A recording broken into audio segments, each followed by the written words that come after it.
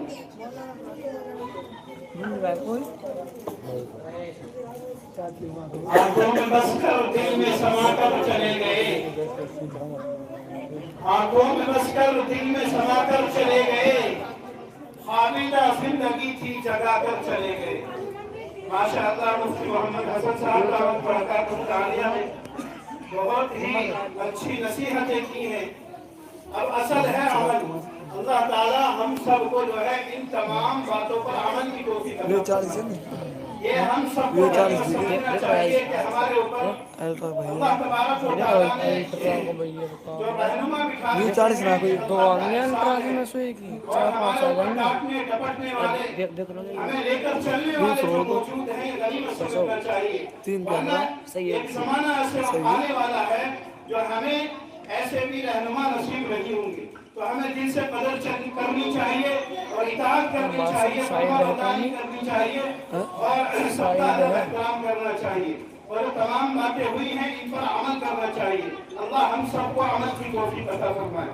تو بلا تفصیل اور تکمیل میں اپنے پروگرام کو آگے بڑھاتے ہوئے آپ حضرات کے سامنے ایک ایسی شخصیت کو دعوت دینے جا رہا ہوں کہ جو اپنے اندر حسن خلق، حسن تدبیر، حسن تہذیب، حسن لیاقت، حسن ضیافت، حسن دانائی اور حسن بینائی جیسے بہت سے اعلیٰ اور اچھے اوصاف رکھتے ہیں، اور ایک مقبول و باصلاحیت عالم دین ہیں، جن سے میری مراد جامع علم و عرفہ، ادیب با کمال، خطیب بے مثال، شہنشاہ فکر و نظر، علی جناب عزت مآب حضرت مولانا مفتی